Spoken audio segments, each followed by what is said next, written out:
আসসালামু আলাইকুম সবাইকে। সমাজসেবা অধিদপ্তর ইউনিয়ন সমাজকর্মী পরীক্ষার চূড়ান্ত আপডেট 2026 ভিউয়ার্স, আজকের এই ভিডিওতে আমরা এই বিষয়ে বিস্তারিত তথ্য দিব এবং এ টু জেড ইনফরমেশন দিব। সবাইকে মোস্ট ওয়েলকাম আমাদের চ্যানেল এক্সাম রুলস এ। যদি ভিউয়ার্স আপনারা নতুন হয়ে থাকেন প্লিজ চ্যানেলটিকে সাবস্ক্রাইব করে বেল বাটনটি অন রাখবেন যাতে সকল আপডেট নোটিফিকেশন সবার আগে পেয়ে যান।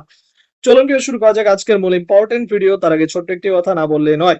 যারা সমাজসেবা অধিদপ্তর বিভিন্ন পদে পরীক্ষার্থী রয়েছেন আপনাদের জন্য 1400 এমসিকিউ শর্ট ফাইনাল সাজেশন তৈরি করা হয়েছে এক্সাম রুলস ইউটিউব চ্যানেলের পক্ষ থেকে। সাজেশন মূল্য হচ্ছে মাত্র 200 টাকা।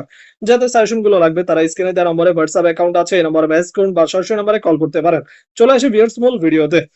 ভিউয়ার্স, অনেকেই সমাজসেবা অধিদপ্তরের পরীক্ষা নিয়ে আমার কাছে অনেক সময় কোশ্চেন করেন যে ভাই আপনি যে তথ্যগুলো দেন তথ্যগুলোর ভিত্তি কি বা তথ্যগুলো আসলে অ্যাকুরেট কিনা। ভিউয়ার্স, আজকে আমি আপনাদের একদমই অথেন্টিক নিউজ আপনাদের পড়েই শোনাবো। এটা কালকে রাতে পাবলিশ হয়েছিল, কালকে রাতে আপলোড করতে পারতাম বাট রাতে আপলোড করলে অনেকেই দেখতে পারে না, যার কারণে সকাল থেকে আপলোড করতেছি। বিষয় হচ্ছে কি, দেখুন সমাজসেবা অধিদপ্তর 13 থেকে 20তম গ্রেড পর্যন্ত 1485 পদ রয়েছে টোটাল, ঠিক আছে, যেখানে আবেদন করেছে দেখুন 21,23,067 জন। মানে বুঝতে পারতেছেন যে কি পরিমাণ হিউজ কম্পিটিশন হতে যাচ্ছে। এবং 13/7/2026 তারিখে অনুষ্ঠেয় বিভাগীয় নিয়োগ পদোন্নতি টাইম স্কেল সিলেকশন গ্রেড প্রদান কমিটির সভায় জেলা ভিত্তিক এবং বিভাগ ভিত্তিক পরীক্ষা গ্রহণের সক্ষমতার তথ্য চেয়ে সকল বিভাগীয় পরিচালক বরাবর প্রেরণের সিদ্ধান্ত গৃহীত হয়। সেই পরিপ্রেক্ষিতে জেলা ভিত্তিক ও বিভাগ ভিত্তিক পরীক্ষা গ্রহণের সমীক্ষার বিস্তারিত তথ্য প্রয়োজন।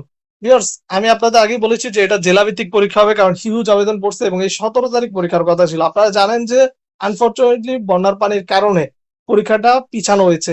সেটারই নোটিশ দিয়েছে যে সামনে আপনাদের এই পরীক্ষা হবে, মানে এই আগস্ট মাসের মধ্যেই পরীক্ষা হচ্ছে। ভিউয়ার্স, কেন্দ্র তালিকা জেলা ভিত্তিক যে ইয়ামে আছে সবকিছু আবারও নতুন করে ঠিক করবে, দেন পরীক্ষা হবে। তো আপনাদের আগেই বলছিলাম যে পরীক্ষা হয়ে যাবে। অনেকেই চিন্তা করতেছেন যে হবে না, এবার অফিসিয়াল নোটিশ তো দিছে, আগামী আগস্ট মাসের মধ্যে এক্সাম হবে এবং অফিসিয়াল নোটিশ পরীক্ষার 4 থেকে 5 দিন আগে তারা পাবলিশ করবে। এখনকার বর্তমানে নতুন সিস্টেম হচ্ছে 4 থেকে 5 দিন আগে আপনার নোটিশ দেয়। আপনারা যদি চিন্তা করেন যে 2 মাস আগে 3 মাস আগে আপনার সতর্ক করে দিবে, ওরকম কোনো অপশন নাই। ডাইরেক্ট নোটিশ দিয়ে দিবে, এক্সাম হয়ে যাবে। এই যে এক্সাম কিন্তু 17 তারিখ হইতো, কিন্তু বিষয় হচ্ছে যেহেতু আবার ওই বন্যার কারণ হয়েছে, যার কারণে সিলেকশন আবার সবকিছু চেঞ্জ করে সামনের মাসে দিতেছে। তো এটা যদি বুঝতে না পারেন তাহলে আর কিছু করার নেই।